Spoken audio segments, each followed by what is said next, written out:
यह किसके लिए है?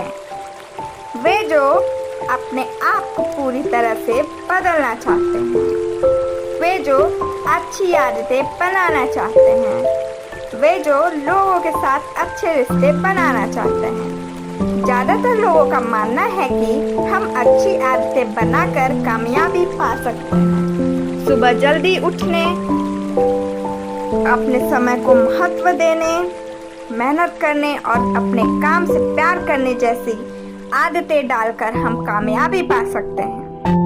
लेकिन क्या खुद को बदलने के लिए सिर्फ आदतें बदलना काफी है?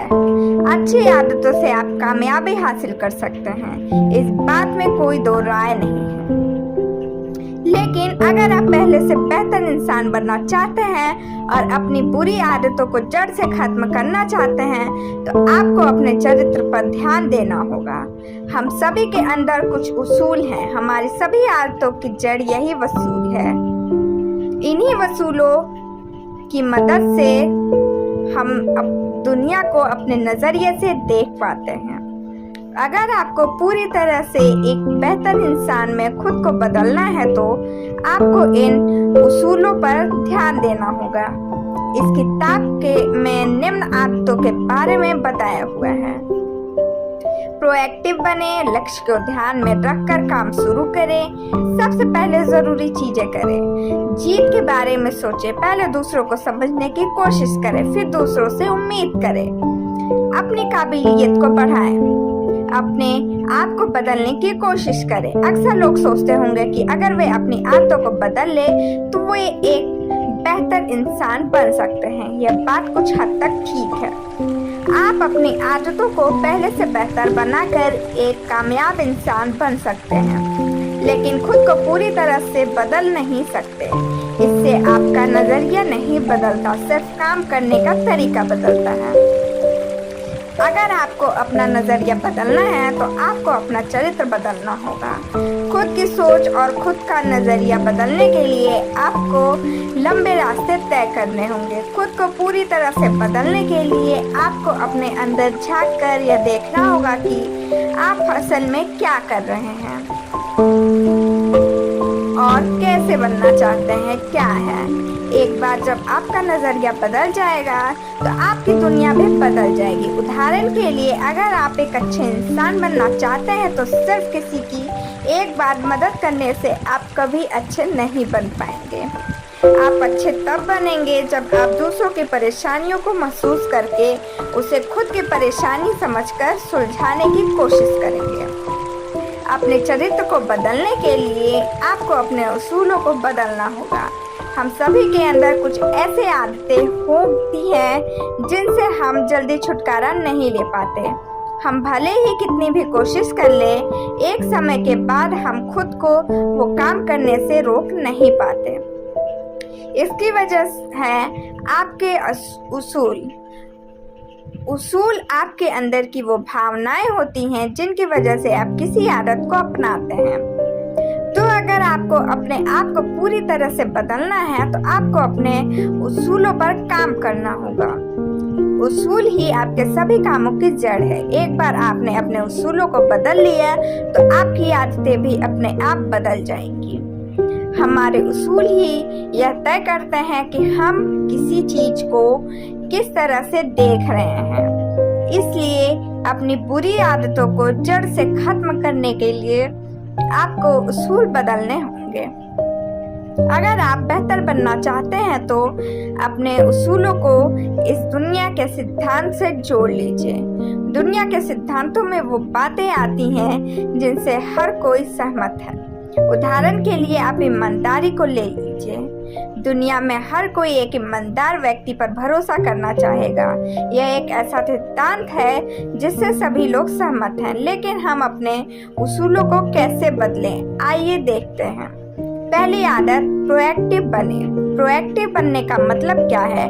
साइकोलॉजिस्ट विक्टर फ्रैंकल कहते हैं, हमारे आसपास जो भी कुछ होता है हम उसे बदल नहीं सकते, लेकिन हम इस पर कैसे जवाब करें यह हमारे हाथ में है। प्रोएक्टिव होने का मतलब होता है कि दूसरे लोग चाहे जो भी राय दे या जैसा भी उनका व्यवहार हो, हमें उनसे प्रभावित नहीं होना है। जब लोग हमारे बारे में कुछ बुरा बोलते हैं तो कभी हमारे अंदर नहीं होती, बल्कि उनमें होती है।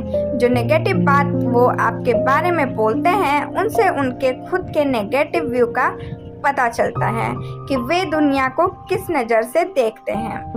प्रोएक्टिव होने का मतलब ये भी है कि आप किसी भी बुरी परिस्थिति से प्रभावित ना हो, फिर चाहे मौसम खराब हो या ट्रैफिक ज़्यादा हो। लेकिन एक प्रोएक्टिव इंसान को कोई फर्क नहीं पड़ेगा, उसकी ज़िंदगी में बुरा वक्त या गरीबी आए, मगर वो हर हाल में खुश रहेगा। एक प्रोएक्टिव इंसान बुरे से बुरे हालत में भी बगैर कोई शिकायत किए अपना काम करता है रहेगा।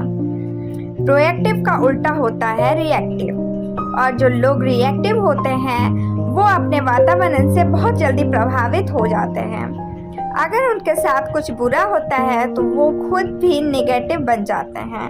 एक बार लेखक स्टीफन कोवी जब एक लेक्चर दे रहे थे, तब अचानक भीड़ में से एक औरत खड़ी हुई। वो बड़ी एक्साइटेड होकर कुछ बोल रही थी कि तभी उसकी नज़र लोगों पर पड़ी जो उसे घूर रहे थे। लोगों को ऐसे घूरते देखकर वो औरत वापस बैठ गई।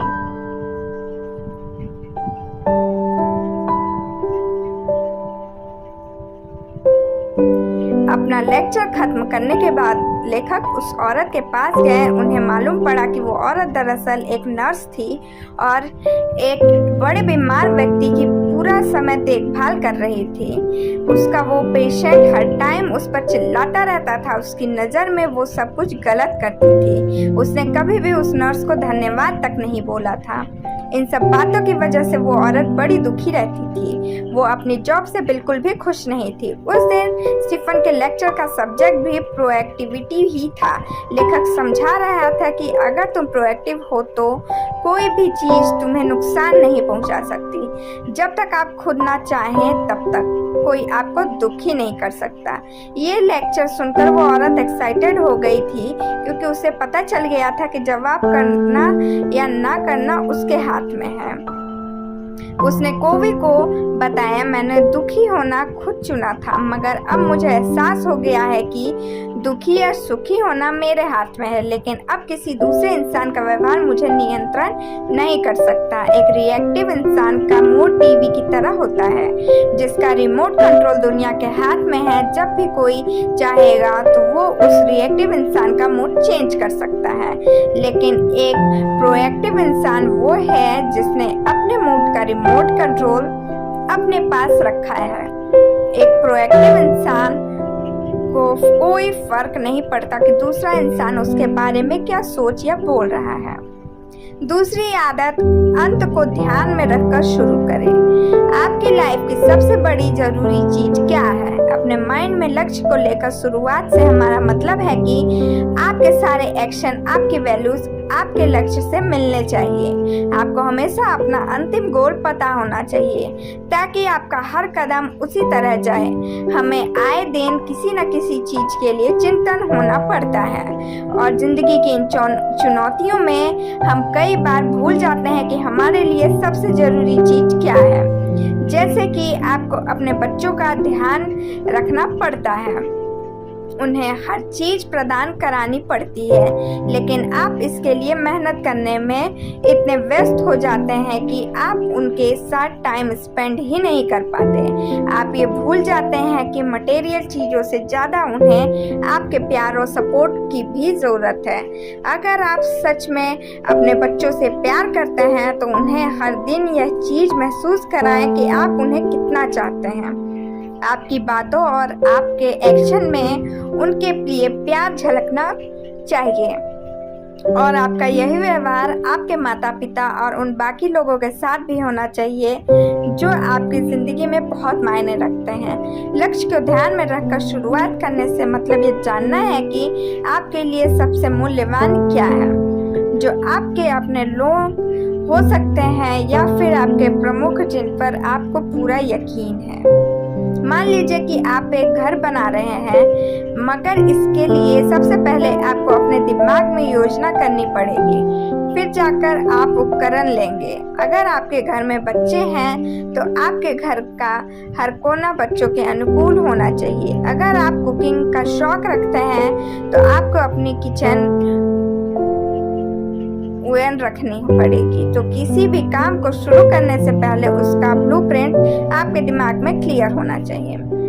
अगर आपने अपना घर अच्छे से प्लान नहीं किया है तो इसे करना मुश्किल हो जाएगा और अंत में आपको इस ठीक कराने में फालतू पैसे की खर्च करने पड़ेंगे। लाइफ में हर चीज प्लानिंग मांगती है और इसी तरह लक्ष्य को दिमाग में रखकर चलने की शुरुआत होती है। ये सोचें कि आपको सबसे पहले क्या करना है और ये सुनिश्चित कर ले कि वो आपके वैल्यूज़ के साथ फिट हो सके।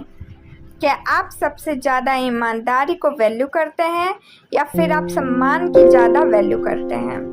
इसी को ध्यान में रखते हुए अपने दिन की शुरुआत करें। अपने वैल्यूज़ पर पूरा यकीन रखें ताकि आपकी लाइफ में जो भी चैलेंजेस आए आप अपने वैल्यूज़ के हिसाब से उन चुनौती को फेस कर सकें। तीसरी आदत, सबसे पहले ज़रूरी चीज़ ये करें। अपनी मंजिल तक पहुंचने के लिए आपको उसे हर दिन जीना होगा। आपको हर दिन कुछ ऐसा काम करना होगा जिससे आप अपनी मंजिल के करीब जा सकें। इसके लिए आपको आदतें बनानी होंगी जो लंबे समय तक आपके साथ रह सके। हम अक्सर उस काम को ज़्यादा समय देते हैं जिसे करने से हमारे काम करने की क्षमता बढ़ती है। हम हमेशा किसी चीज़ की प्रैक्टिस करते रहते हैं जिससे हम कम समय में उस काम को बेहतर तरीके से कर पाएं, लेकिन हम कभी अपने काम करने के तरीके को सुधारने के बारे में नहीं सोचते। आपको अपने काम करने के तरीकों को बेहतर बनाने की कोशिश करनी चाहिए। इसके लिए आप उस काम को सबसे पहले कीजिए जो आपको आपकी मंजिल के करीब लेकर जाए।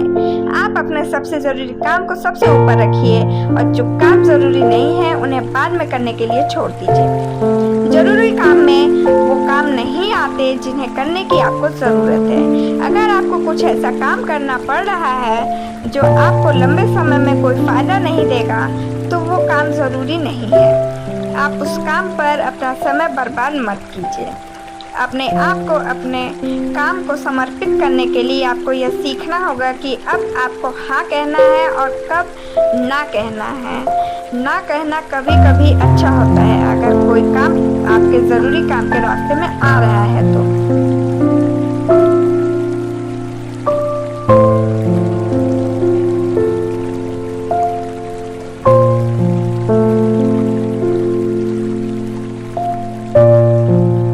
ना कहने से अच्छी बात हो ही नहीं सकती। चौथी आदत, जीत के बारे में सोचें। जीतने के लिए हमेशा प्रतियोगिता करना जरूरी नहीं है। जहाँ पर प्रतियोगिता होती है वहाँ अच्छे रिश्ते नहीं बन पाते। लंबे समय तक सफल रहने के लिए आपको अच्छे रिश्ते बनाने होंगे और प्रतियोगिता करने से आप अच्छे रिश्ते नहीं बन पाएंगे। प्रतियोगिता को अपनी जिंदगी से हटाने के लिए आप हार जीत के बारे में सोचना छोड़ दीजिए। आप सिर्फ जीत के बारे में सोचिए। किसी के जीतने के लिए हर बार किसी को हराना हो यह जरूरी नहीं है। अगर आप ये सोचेंगे कि यहाँ हर कोई एक साथ जीत सकता है और आप भी बिना किसी को हराए जीत सकते हैं तो आप प्रतियोगिता को अपनी जिंदगी से बाहर निकाल सकेंगे। जब दो लोग हार जीत के बारे में सोचकर काम करते हैं तो वे प्रतियोगिता करने में यह भूल जाते हैं कि उनकी मंजिल क्या है। वे हमेशा सामने वाले को हराकर खुद जीतने के बारे में सोचने लगते हैं जिससे रिश्ते बिगड़ जाते हैं। अगर आप तेज भागना चाहते हैं तो अकेले भागिए, लेकिन अगर आप दूर तक चलना चाहते हैं तो आप सबको साथ लेकर चलिए। दूसरों के जीतने के बारे में सोचने से हम अच्छे फैसले ले पाते हैं। किसी से बहस होने पर हम बैठकर यह फैसला कर सकते हैं कि हम क्या करें जिससे दोनों का फ़ायदा हो। इसमें एक दूसरे को नीचा दिखाने की भावना नहीं होती और अंत में जो समाधान निकल कर आता है उससे दोनों लोगों का फ़ायदा होता है, यानी दोनों लोगों की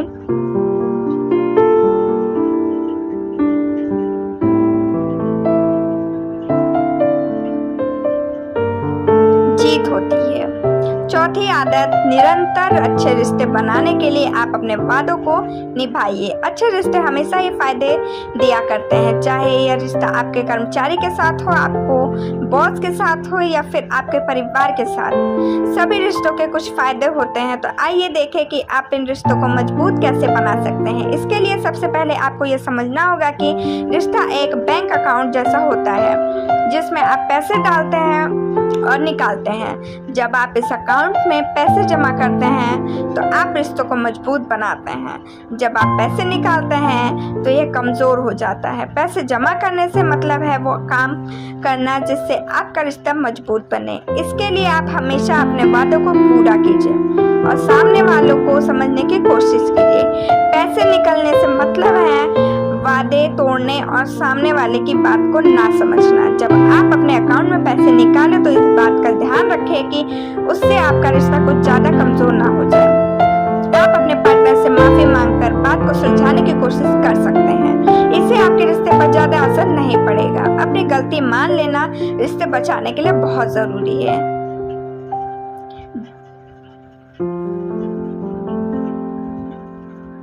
जब आपके अकाउंट में बहुत पैसे हो जाएंगे तब आपका रिश्ता मिलकर काम करने के लिए परफेक्ट हो जाएगा। जब आप एक दूसरे के साथ अपने मिशन के बारे में बात करके काम कर सकते हैं। पांचवी आदत, पहले दूसरों को समझने की कोशिश करें फिर दूसरों से उम्मीद करें। अक्सर हमारे साथ ऐसा होता है कि हम सुनने से पहले ही जवाब दे देते हैं। यह बहुत ही बुरी आदत है और अगर यह आपके अंदर है तो इसे जल्द से जल्द छोड़ दीजिए। अगर आप दूसरों को समझने की कोशिश नहीं करेंगे तो वे भी आपकी सलाह को नहीं मानेंगे। इसलिए अगर आप चाहते हैं कि लोग आपकी बात माने तो पहले आपको उनकी बातों को सुनना होगा। सुनने से मतलब है कि आप सामने वाले के हालात और उसकी परेशानी को महसूस करने की कोशिश कीजिए। आप उनके व्यवहार की नकल करने की कोशिश कीजिए और बीच बीच में उनकी बातों को अपने शब्दों में दोहराइए। ऐसा करने से वह व्यक्ति यह समझ जाएगा कि आप उनकी बात को समझ रहे हैं और वह खुलकर आपसे बात करने लगेंगे। जब वह खुलकर अपनी बात आपसे करने लगेंगे तब वह आपकी बात को भी समझने की कोशिश करेंगे और आपका कहना मानेंगे। इस तरह से आप अच्छे रिश्तों की शुरुआत कर सकते हैं। जब आप दोनों एक दूसरे को अच्छे से समझने लगेंगे तब आपके बीच का नाता मजबूत हो जाएगा। यह कला सीखने में आपको कुछ समय लग सकता है। अगर आप इससे बिल्कुल अनजान हैं तो यह आपके लिए मुश्किल भी हो सकता है, लेकिन अगर आप इसे कुछ समय और मेहनत दें तो यह कला अपने अंदर विकसित करके अच्छे रिश्ते बना सकते हैं। इस कला के जरिए लोग आपको पसंद करने लगेंगे और आपकी बात को सुनने की कोशिश करेंगे। छठी आदत, सिनर्जाइज। सिनर्जी का मतलब है the whole is greater than the sum of its parts. यानी जब एक आदमी दूसरे की मदद करता है तो दोनों साथ मिलकर बहुत कुछ हासिल कर सकते हैं। जब एक सदस्य दूसरे के साथ मिलकर काम करता है तो वो दोनों मिलकर अकेले इंसान के मुकाबले बहुत ज़्यादा सफलता प्राप्त कर सकते हैं। जब भी कोई प्राकृतिक आपदा जैसे आग, आंधी या भूकंप होता है तो लोग सिनर्जाइज होते हैं, यानी साथ मिलकर काम करके वो मुसीबत में पड़े लोगों को मदद करने के लिए आगे जाते हैं। तब लोग अपने मतभेद भूल जाते हैं। मुश्किल परिस्थिति लोगों के अंदर एकजुट होकर काम करने की शक्ति लाती है। सिनर्जी के मतलब साथ मिलकर चलना और संयुक्त प्रयास भी है, चाहे कोई भी ग्रुप हो। अगर आपस में सिनर्जी होगी तो इसका फ़ायदा ज़रूर मिलेगा, लेकिन समस्या तो ये है कि ये सिनर्जी हमारी ज़िंदगी में हर रोज़ नहीं होती। लोग आपस में अपने मतभेद दूर करना ही नहीं चाहते। उन्हें यह बड़ा मुश्किल लगता है क्योंकि हर किसी का अलग नज़रिया होता है, सोचने का अलग तरीका होता है। हम इस दुनिया को अलग नज़र से देखते हैं क्योंकि हम अपने खुद के हिसाब से ये दुनिया देखते हैं। हमें यह समझना ही होगा कि दुनिया को देखने का हमारा नज़रिया सीमित होता है, इसलिए हमारी सोच भी सीमित हो जाती है। हमें दूसरों लोगों को जानने और उनके अनुभव को समझने की खास ज़रूरत है। ये किसी दृष्टि संबंधी भ्रम की तरह है। हो सकता है कि जो मुझे एक जवान औरत नज़र आ रही है वही आपको एक बूढ़ी औरत दिखाई दे। हम दोनों ही उस छवि की अलग व्याख्या कर रहे हैं। हालांकि हम दोनों की अपनी जगह सही है, तो इस बात पर बहस करने का कोई फ़ायदा नहीं है। सिनर्जाइज करने के लिए हमें एक दूसरे के दृष्टिकोण को समझना ही पड़ेगा। और इस तरीके से हम एक बड़ी पिक्चर देख सकते हैं। सिनर्जी का मतलब है कोऑपरेशन। इसका मतलब है अपने मतभेदों को स्वीकार करना और एक दूसरे के विचारों की कद्र करना। ये कभी साबित करने की कोशिश ना करें कि बस आप सही हैं और दूसरे इंसान गलत हैं। इससे आपकी ज्ञान ही बढ़ेगा और कुछ नुकसान नहीं होगा। बहसबाजी करने से बेहतर और कोई भी विकल्प है। जब आप दूसरे के नजरिए का आदर करने लगते हैं तो आप उनके साथ मिलकर काम कर सकते हैं। आपके मिलकर काम करने से कई सारी नई और बेहतर चीजें बना सकते हैं। 7वीं आदत, अपनी काबिलियत को बढ़ाएं। अपनी काबिलियत को बढ़ाने से हमारा मतलब है कि हमेशा कुछ नया सीखते रहें, क्योंकि आपका सबसे बड़ा सेट आप खुद हैं। आपको नियम से खुद को शारीरिक, मानसिक और धार्मिक रूप से हर पहलू में आपको सुधार करना पड़ेगा। आप नियमित व्यायाम से खुद को शारीरिक रूप से स्वस्थ रख सकते हैं। इसके लिए यह ज़रूरी नहीं कि आप जिम जाएं। आप घर पे ही सरल व्यायाम कर सकते हैं। आप दौड़ लगा सकते हैं, जॉगिंग कर सकते हैं या फिर तेज चल सकते हैं और फिर आप देखेंगे कि दिन ब दिन आपके शरीर में सुधार हो रहा है। इसी तरह आप अपनी आत्मा को भी नया रूप दे सकते हैं। ऐसा कई बार होता है जब आप खुद को पूरी तरह थका हुआ पाते हैं। रोज़मर्रा के चुनौती से हम बेहद थक जाते हैं, तो हमें खुद को प्रेरित रखने की बेहद ज़रूरत है। आप प्रार्थना से, संगीत से, किताबों को पढ़कर या फिर प्रकृति से जुड़कर खुद को प्रेरित कर सकते हैं। ये आप पर निर्भर है कि आपकी आत्मा किस तरीके से अच्छा महसूस करेगी। कभी कभी एक ब्रेक लेना भी ज़रूरी होता है ताकि खुद को टाइम दे सके और अपने बारे में सोच सके। हम तब जब जवान होते हैं तो हमारा दिमाग खुद ही अपना अभ्यास कर लेता है, लेकिन एक बार स्कूल खत्म करने के बाद हम शायद ही कोई बुक पढ़ने का टाइम निकाल पाते हैं या कुछ नया सीखते हैं।